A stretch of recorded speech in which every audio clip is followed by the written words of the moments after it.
आप रोजगार की बात कर रहे हैं, नौकरी की बात कर रहे हैं, लेकिन बिहार में जब 8 साल से एक वैकेंसी पूरा नहीं हो रहा है, बहाली पूरा नहीं हो रहा है, आप उसके लिए आवाज कोई नहीं उठा रहे हैं। लेकिन 8 साल से अगर कोई बहाली पूरा नहीं हो, उसके लिए हमको उतरना पड़ता है, जबकि मैं किसी पॉलिटिकल पार्टी से नहीं हूँ, न सत्ता पक्ष से हूँ, न विपक्ष से हूँ। तो ये नेता लोग क्या कर रहे हैं बिहार में, किस लिए ये है? जिन लोगों ने पैसा दिया होगा और जिन लोगों ने पैसा लिया होगा, तो वो लोग तो दबाव बना रहे होंगे निश्चित रूप से कि हमारा होना चाहिए कैंडिडेट का, जिन लोगों ने पैसा लिया होगा।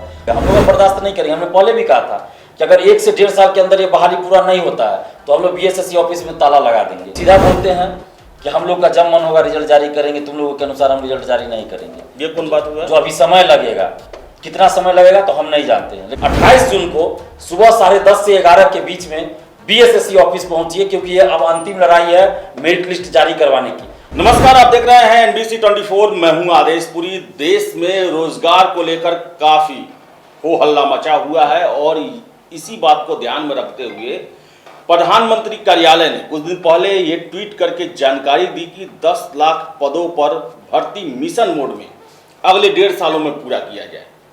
और इसके बाद अग्निपथ का जो मामला है वो आया और हमने देखा कि कैसे बिहार में 2 बार छात्र सड़कों पे आए और पूरे देश का ध्यान अपनी तरफ आकर्षित किए कि बेरोजगारी की क्या स्थिति है देश में। लेकिन इसके साथ हम बात करेंगे कि बिहार की मौजूदा सरकार ने 2020 के विधानसभा में वादा किया था कि हम 5 सालों में 19 लाख रोजगार देंगे केवल बिहार में। लेकिन हम ये कैसे मान लें कि 19 लाख रोजगार दिया जाएगा, क्योंकि पिछले 1.5 साल से देखें हम तो इसको लेकर कोई कार्रवाई नहीं की गई है। इसके अलावा बिहार में एक परीक्षा ऐसा है जिसके बारे में मैं आपको बता दूं कि हो सकता है कि Guinness book of world record में इसका नाम जो है दर्ज होना चाहिए। इस परीक्षा के नोटिफिकेशन आने के बाद देश में 2 राष्ट्रपति जो हैं अपना कार्यकाल लगभग पूरा कर चुके हैं। तीसरा भी कहीं हो सके तो शपथ ग्रहण कर भी लें। प्रधानमंत्री एक बार शपथ ग्रहण किए और दूसरी बार भी किए और हो सकता है तीसरी भी कर ले या तीसरी की तैयारी में भी हैं। और इसके साथ बताएं कि बिहार के मुख्यमंत्री इस दौरान 4 बार शपथ ग्रहण कर चुके हैं, लेकिन ये कर्मचारियों का परीक्षा अभी तक खत्म नहीं हुआ है। आपको बता दें कि बिहार कर्मचारी चयन आयोग के द्वारा लिया जाने वाला 13,120 पदों पर परीक्षा जो है वो पिछले 8 सालों से चल रही है। जीतन राम मांझी जब 2014 में मुख्यमंत्री बने थे बिहार के, तो उस समय उन्होंने इसका नोटिफिकेशन जारी किया था। और आपको हम बता दें कि अभी तक ये परीक्षा पूरी नहीं हो पाई है और हजारों कैंडिडेट इस परीक्षा के पूरा होने के इंतजार में वो बच्चे से जवान हो गए। आपको बता दें कि 13,120 पदों के लिए ये ऐसा परीक्षा हुआ जिसमें पेपर लीक का भी मामला आया, जिसके कारण आयोग के अध्यक्ष और सचिव 3 साल से ज़्यादा जेल में बिताए। नया टीम आया, उस नया टीम ने भी 5 साल में इस परीक्षा को खत्म नहीं कर पाया है। जब काउंसलिंग का समय है उसमें पीटी में 1218 कैंडिडेट का रिजल्ट दिया जाता है। इतना पुराना परीक्षा हो गया है कि अब न्यू जो एनसीएल जो था, नॉन क्रीमिलियर सर्टिफिकेट, उसका मामला आता है, कोर्ट में मामला जाता है। सरकार जो है एक अलग प्रावधान करती है कि बैक डेट में वो एनसीएल बनवा सकते हैं। ये सब कुछ हो गया, लेकिन आज 22 जून 2022 है, ये परीक्षा अभी खत्म नहीं हुआ। छात्र परेशान हैं, व्याकुल हैं कि आखिर हमारी नौकरी कब होगी, कब रिजल्ट घोषित किया जाएगा। हमारे साथ हैं दिलीप हैं, छात्र नेता हैं। शुरू से इस परीक्षा को लेकर ये आवाज उठाते रहे हैं, आयोग के दफ्तर में जाते रहे हैं। एफआईआर दर्ज हुआ इसी के कारण, थाना में भी ये जाके हाजिरी लगा चुके हैं और अब जो है फिर से आए हैं कि आखिर ये परीक्षा खत्म होगी क्यों। हम भी खबर इसलिए नहीं चला रहे थे कुछ महीनों से कि कारण था, इसका कारण था कि मामला कोर्ट में था, जो भी होना था वो कोर्ट से होना था। हालांकि जो पिटिशनर थे उनके द्वारा केस वापस ले लिया गया। सरकार ने पहल किया, नया एनसीएल बनाने का जो है बैक डेट में समय दिया, वो समय भी पूरा हो गया, लेकिन अभी तक रिजल्ट जारी नहीं किया गया है। दिलीप है हमारे साथ। दिलीप जी, क्या लगता है ये एग्जामिनेशन वर्ल्ड रिकॉर्ड बनाएगा और क्या ये 19 लाख रोजगार के दावे पर ये बहाली जो है एक तमाचा नहीं लगता है क्या आपको? बिल्कुल 19 लाख रोजगार कह लीजिए या 10 लाख रोजगार कह लीजिए, विपक्षी में की तरफ से 10 लाख रोजगार का भी बात किया गया था, नौकरी का बात, सरकारी नौकरी की बात की गई थी। तो सबके मुंह पे ये तमाचा है, क्योंकि जब आप रोजगार की बात कर रहे हैं, नौकरी की बात कर रहे हैं, लेकिन बिहार में जब 8 साल से एक वैकेंसी पूरा नहीं हो रहा है, बहाली पूरा नहीं हो रहा है, आप उसके लिए आवाज़ कोई नहीं उठा रहे हैं। तो इसका मतलब कि आप लोग सिर्फ झूठा दिखावा कर रहे हैं, चाहे वो सत्ता पक्ष हो या विपक्ष हो। मैं सबको दोषी मानता हूँ। सत्ता पक्ष की तरफ से भी कहा गया था 19 लाख रोजगार देंगे, विपक्ष की तरफ से वो 10 लाख नौकरी का बात किया गया था, सरकारी नौकरी की बात की गई थी। लेकिन इस मुद्दे पे तो कोई नहीं कुछ बोल रहे हैं। 8 साल से बहाली पूरा नहीं हुआ, आखिर क्यों नहीं हुआ? इस बीच चुनाव हो जाता है कई राज्यों में, राज्यों का तो छोड़िए, बिहार में ही हो गया, बिहार में 3 चुनाव हुआ, 2 विधानसभा, 1 लोकसभा। लेकिन इसके बावजूद भी ये बहाली आखिर पूरी क्यों नहीं हुई? तो कहीं ना कहीं ये सरकार की और नेताओं की मंशा पे संदेह उत्पन्न करता है कि ये लोग जो रोजगार और नौकरी की बात करते हैं सिर्फ और सिर्फ वोट के लिए करते हैं, और जैसे ही चुनाव खत्म ये लोग का ये चुनावी जुमला होता है, खत्म हो जाता है। लेकिन 8 साल से अगर कोई बहाली पूरा नहीं हो, उसके लिए हमको उतरना पड़ता है, जबकि मैं किसी पॉलिटिकल पार्टी से नहीं हूँ, ना सत्ता पक्ष से हूँ, ना विपक्ष से हूँ। तो ये नेता लोग क्या कर रहे हैं बिहार में, किस लिए ये हैं, आखिर क्यों उतरना पड़ता है हमको बार बार? अभी भी देखिए, अब हम लोग को फिर से सड़क पे उतरना पड़ेगा मेरिट लिस्ट जारी करवाने। 28 तारीख की बात कर रहे हैं छात्र की, 28 तारीख को फिर से जो है मेरिट लिस्ट जारी कराने के लिए आंदोलन करने की बात चल रही है। हम लोग अब मजबूर हो गए। देखिए, हम लोग को शौक नहीं है आंदोलन करने का, हम पहले भी कहे हैं, हम लोग समय देते हैं, बीएसएससी को बार बार समय दिए हैं कि आप का जल्द से जल्द इस पर डिसीजन लीजिए, रिजल्ट जारी कीजिए, या जो भी प्रोसेस होता है पहले भी, उसके लिए हम लोगों ने हमेशा समय दिया। ऐसा नहीं है कि हम माथा पे चढ़ के, सर पे चढ़ के कह रहे हैं कि आप अभी रिजल्ट दे दीजिए। ये 8 साल पहले की वैकेंसी है, काउंसलिंग के समय भी हम लोगों ने बहुत समय दिया, नहीं जब करवाया गया तब हम लोग आंदोलन किए थे।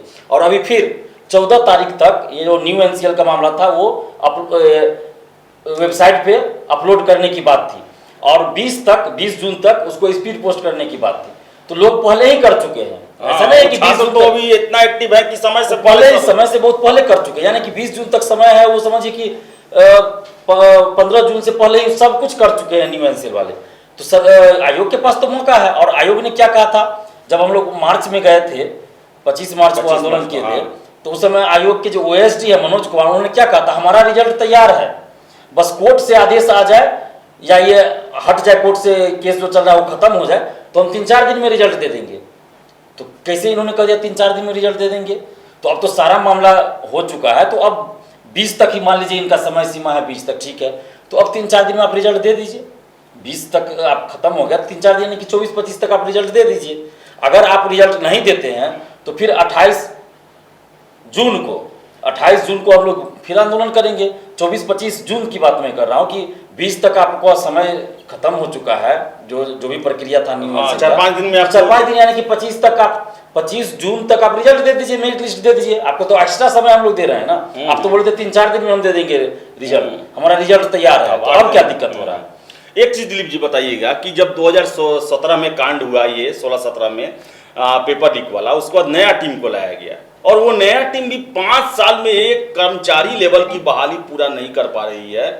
क्या लगता है, कुछ बहुत बड़ा पेच इसमें है क्या कि इसको जानबूझकर डिले किया गया इतने दिनों तक? देखिए, इसमें पेच तो पूरा है। जैसे उस समय पेपर लीक भी हुआ था और खुलेआम इसमें सीटों की बिक्री की बात आई थी सामने। तो जिन लोगों ने पैसा दिया होगा और जिन लोगों ने पैसा लिया होगा, तो वो लोग तो दबाव बना रहे होंगे निश्चित रूप से कि हमारा होना चाहिए कैंडिडेट का, जिन लोगों ने पैसा लिया होगा। और ये कोई छोटे मोटे तो शिक्षा माफिया होंगे नहीं, ये बड़े पद पे होंगे, बड़े नेता होंगे, मंत्री भी हो सकता है, वो बड़े अधिकारी होंगे। तो फिर उन लोगों का दबाव निश्चित रूप से बीएसएससी ऑफिस पे है। और यही कारण है कि देखिए, जो सचिव थे इससे पहले ओम प्रकाश पाल, वो जाते जाते भी रिजल्ट जारी नहीं कर पाए, क्योंकि वो लोग चाहते थे कि जितना हो सकता है डिले हो, कि हम इस फेरा में न पड़े, क्योंकि दबाव था उनके ऊपर भी। मुझे जैसा लगता है कि दबाव था कि भाई मेरे आदमी का सुनने में तो यही आता है कि सचिव उचिव का कुछ चलता नहीं है, जो है सो अध्यक्ष है। वो तो है, वो तो सचिव से करवाया जाता, कुछ होता तो फंसते कौन, सचिव, अध्यक्ष नहीं फंसते इसमें। तो इसलिए सचिव अपना किसी तरह समय काट के निकल गए ओम प्रकाश पाल जी। लेकिन होता है बीएसएससी ऑफिस के अंदर जो मेंबर है, सचिव है या जो भी है, वो एसडी किसी का नहीं चलता, सिर्फ और सिर्फ वहाँ के जो अध्यक्ष है रविंद्र कुमार, उनका चलता है। वो जो कहेंगे वही होता है। एक और चीज का मैं जिक्र करूंगा, तृतीय सचिवालय सहायक का फॉर्म आया, फॉर्म भरने का डेट भी बीत गया। हालांकि बहुत सारे कैंडिडेट एडिट ऑप्शन की बात कर रहे हैं कि हमें फॉर्म में सुधार करने का मौका दिया जाए, देना भी चाहिए। जब आयोग 4 साल बाद रिजल्ट में अपना सुधार कर सकती है, तो छात्र से गलती हो सकती है, ऐसा करना चाहिए। लेकिन सबसे बड़ी बात, फॉर्म भरने का डेट बीत गया और अभी तक एग्जामिनेशन डेट का कुछ पता ही नहीं है। कैसे कैलेंडर बनता है? केवल फॉर्म जारी कर दिए, हो गया। पहला सचिवालय सहायक 3 साल, दूसरा 4 साल, ये कितने साल में पूरा होगा? ऐसा जो कार्य करने का प्रणाली देखकर देखिए उस अनुसार आप देखिएगा तो 5 से 7 साल में पूरा होगा। 3 साल 4 साल, अगर सीरीज में बढ़िए रीजनिंग का क्वेश्चन हो गया तो 5 साल लग सकता है। लेकिन हम लोग ये ऐसा इस बार नहीं होने देंगे। हमने पहले भी कहा था, आपके चैनल के माध्यम से ही कहा था। कहाँ लेकिन डेट दी है अभी तक? अब हम लोग जून तक इंतजार कर रहे हैं। जुलाई में हम लोग उसके लिए आंदोलन करेंगे। पहले तो ये एडिट का ऑप्शन दे, 1 घंटा के लिए भी दे, लेकिन दे एडिट का ऑप्शन। और उसके बाद आप पीटी परीक्षा की तिथि घोषित कीजिए, उसका रिजल्ट कब दीजिएगा, यानी कि पूरा कैलेंडर आप जारी कीजिए। ऐसे मनमानी अब नहीं चलेगा, हम लोग अब बर्दाश्त नहीं करेंगे। हमने पहले भी कहा था कि अगर 1 से 1.5 साल के अंदर ये बहाली पूरा नहीं होता है तो हम लोग बीएसएससी ऑफिस में ताला लगा देंगे। क्या काम है उसका? ऐसा नहीं कि हम बोल के मुकर जाने वाले हैं, हम ये चीज करेंगे। हमने जब वैकेंसी आई थी अप्रैल में, उस समय भी कहा था, अप्रैल लास्ट में, ये बात कि अगर 1 से 1.5 साल में बहाली पूरी नहीं होगी तो हम तालाबंदी करेंगे बीएसएससी ऑफिस के अंदर, कि बीएसएससी ऑफिस खुले ही नहीं। क्या काम है? और अभी भी कह रहे हैं। और जुलाई में इसके लिए भी हम लोग आंदोलन करेंगे कि आप कैलेंडर इसका पूरा जारी कीजिए। अगर आप ऐसा नहीं कीजिएगा तो फिर बंद कर दीजिए ऑफिस को। क्या फायदा? झूठे ऑफिस आप खोल के क्यों रखे हुए हैं? या फिर डायरेक्ट आप बोली लगा दीजिए, कितना लाख लीजिएगा और डायरेक्ट ज्वाइनिंग करा दीजिए। कोई दिक्कत ही नहीं। आप क्यों इतना समय बर्बाद कीजिएगा? जब लास्ट में आपको अगर सीजी बेचना है तो फिर डायरेक्ट बोली लगा दीजिए ना, समय पार मत के। इसलिए पहले तो ये एडिट का ऑप्शन सीजीएल 3 में दे दें, चाहे आप 1 घंटा के लीजिए या 2 घंटा के लिए दीजिए, लेकिन दीजिए। आपको उसके लिए अलग से कोई चार्ज रखना है, पैसा लेना है, शुल्क लेना है, लीजिए, लेकिन आप एडिट का ऑप्शन दीजिए। और पीटी की परीक्षा की तिथि घोषित कीजिए, उसका रिजल्ट कब आएगा, फिर अगले चरण का जो भी प्रोसेस है वो सब कब पूरा होगा, पूरा आप शेड्यूल जारी कीजिए। बिहार में कैलेंडर जारी हुआ बीपीएससी का, 6 महीने का कैलेंडर जारी हुआ, पीटी एग्जाम लेवल का कैलेंडर जारी हुआ। क्या इस तरह कैलेंडर जारी होता है क्या? ये तो दिखाने के लिए हो गया, सिर्फ स्टूडेंट को शांत करने के लिए हो गया, मुद्दा से भटकाने के लिए हो गया। जो अभी पेपर लीक वाला जांच चल रहा था उस मुद्दे से भटकाने के लिए हो गया कि बीपीएससी जो कैलेंडर जारी, ऐसा कैलेंडर बहुत बार जारी कर चुके हैं, लेकिन आज तक तो फॉलो हुआ नहीं है कैलेंडर बीपीएससी का, कभी नहीं हुआ। पीटी एग्जाम के 10 महीना के अंदर बहाली पूरा करने की बात कही गई थी जब शिशिर कुमार सिन्हा जी थे, अखबारों में एकदम प्रमुखता से छपी थी। लेकिन आप देखिए उन्हीं के समय में 64वीं रिजल्ट कितना साल बाद फाइनल हुआ है। हालांकि वो चले गए तब फाइनल रिजल्ट आया, लेकिन कोई प्रक्रिया तो सही से हो नहीं। और आर के महाजन जब से आए हैं तब से तो और बीपीएससी को चौपट कर दिए ये। इसका तो पहले तो ठीक हो गया था, हम लोग बहुत बार आंदोलन किए तो कम से कम था कि हर साल वैकेंसी आ रही थी, समय पे परीक्षा रिजल्ट हो रहा था। लेकिन आर के महाजन आए तो फिर चौपट कर दिए। लेकिन अब दिलीप जी, बात हो रहा है प्रथम इंटर स्तरीय का, कब खत्म होगा? का आपको क्या लगता है कि रिजल्ट कब तक आ जाना चाहिए? क्या अब एक होता है ना कि यहाँ देख रहे हैं सारा मामला सॉर्ट आउट हो चुका है, अब एकदम रिजल्ट के लिए जो कहा जाए वो आयोग के पास एकदम फेवरेबल कंडीशन है जहाँ पर वो जारी करे तो कोई दिक्कत नहीं, कोई व्यवधान नहीं है। कब तक आ जाएगा या फिर लटकाया ही जाएगा? देखिए इन लोगों की मानसिकता जो है वो है लटकाने की मानसिकता। जैसे बहुत सारे स्टूडेंट ने फ़ोन भी किया है ओएसडी मनोज कुमार को, जैसा कि ग्रुप में चल रहा है, मैं सब मुझे भी फ़ोन करके बता, तो वो सीधा बोलते हैं कि हम लोग का जब मन होगा रिजल्ट जारी करेंगे, तुम लोगों के अनुसार हम रिजल्ट जारी नहीं करेंगे। ये कौन बात हुआ? जो अभी समय लगेगा, कितना समय लगेगा तो हम नहीं जानते हैं, लेकिन समय लगेगा। ये कैसा जवाब हुआ? तो आप फोन ही रिसीव क्यों करते हैं? मत कीजिए, फोन नंबर 8 साल तो आप लगा दिए, उसके बाद फोन जब मन करे तब, जब मतलब 8 साल आप लटकाए हुए हैं। ये सब चीज नहीं चलेगा। अगर हम लोग छोड़ दें, आंदोलन ना करें तो ये फिर ले जाएंगे घसीट के, हमको लगता है 3-4 महीना ऐसे पार कर देंगे। कोई ना कोई बहाना ये खोज रहे होंगे कि कैसे इसमें बहाना बनाए कि रिजल्ट लेट हो। लेकिन अब हम लोग बर्दाश्त नहीं करेंगे, इनको हर हाल में अब जल्द रिजल्ट जारी करना पड़ेगा। आप 25-26 जून तक रिजल्ट जारी कीजिए, नहीं तो ये 28 जून को हम लोग बीएसएससी ऑफिस आ रहे हैं, आंदोलन करेंगे 28 जून को। और आपके चैनल के माध्यम से मैं सभी अभ्यर्थियों को कहना चाहता हूं कि आप लोग जितने भी बीएसएससी प्रथम इंटर स्तरीय के अभ्यर्थी हैं, आप लोग एकजुट होकर 28 जून को सुबह 10:30 से 11 के बीच में बीएसएससी ऑफिस पहुंचिए, क्योंकि ये अब अंतिम लड़ाई है मेरिट लिस्ट जारी करवाने की। और आप लोग जितने भी गिले शिकवे हो सबको बुला दीजिए और एकजुट होकर आइए। ये अंतिम पड़ाव पे आ चुका है और हम लोग एकजुट होकर लड़ेंगे और इस बहाली को पूरा करवाएंगे और मेरिट लिस्ट जारी करवाएंगे। अन्यथा ये बीएसएससी सोई हुई रहती है, आपको ही पता है, और ये फिर लेट लतीफी करेगी। तो जब तक आप लोग एकजुट होकर आंदोलन नहीं कीजिएगा तो मेरिट लिस्ट जारी होने वाली नहीं है। इसलिए 28 जून को 10:30 से 11 के बीच में आप सभी, चाहे आप जहां भी हो, आप अगर आप जॉब में कहीं हैं तो वहां से भी आप छुट्टी ले लीजिए, अभी समय है। तो 28 जून को निश्चित रूप से आप लोग बीएसएससी ऑफिस आइए। और बीएसएससी के अध्यक्ष से हम आग्रह करेंगे, विनती करेंगे उनसे कि हम लोगों को या बीएसएससी अभ्यर्थियों को कोई शौक नहीं है कि हम लोग आंदोलन करें, मजबूर आप कर रहे हैं हमें। तो अभ्यर्थियों के गुस्से को समझिए, आक्रोश को समझिए। आपके जो ओएसडी है वो उन्होंने खुद कहा था कि कोर्ट से मामला खत्म हो जाए तो हम 4 दिन में रिजल्ट दे देंगे, हमारा रिजल्ट तैयार है। तो आप रिजल्ट जारी कीजिए, क्या दिक्कत है? सब कुछ तो अब हो चुका है, कोई व्यवधान नहीं है, रुकावट नहीं है, तो किस लिए आप 8 साल बहुत लंबा समय होता है। और आपको अगर 1 महीना वेतन ना मिले तो आप लोग, वो भी रिटायर्ड पर्सन है आप, और उसके बाद आपको रखा गया बीएसएससी का चेयरमैन बनाया गया, अगर उसमें भी अगर आपको 1 महीना का वेतन अगर थोड़ा लेट से मिले तो आप चिलबिला जाइएगा। लेकिन यहाँ पे 8 साल से लगे हुए हैं लोग, और इनकी नौकरी एक तरह से पक्की है, और ये लोग दिन रात तड़प रहे हैं, और आपको नहीं समझ में आ रहा है कि लोग का क्या मानसिक स्थिति होगा, क्या पारिवारिक स्थिति है, सामाजिक स्थिति है। तो आपसे हम आग्रह यही कर रहे हैं कि आपसे कोई ये नहीं कर रहा कि आप जबरदस्ती नौकरी दे दीजिए, लेकिन जो प्रोसेस है उसको तो आप पूरा कीजिए, रिजल्ट जारी करें। आपको समय दे है, आप 25-26 तक रिजल्ट जारी कर दीजिए, जून तक, नहीं तो फिर 28 जून को हम लोग 11 बजे बीएसएससी ऑफिस आंदोलन के लिए पहुंच रहे हैं। तो आपको बता दें कि ये अपने आप में अद्वितीय एग्जाम है बिहार के लिए, और अभी भी खत्म होने का नाम नहीं ले रहा है। और आपको बताएं कि आयोग का रवैया जो है काफ़ी लापरवाह और सुस्त बना हुआ है, और यही कारण है कि बीएसएससी का नाम बिहार का सबसे सुस्त कमीशन भी रख दिया गया था।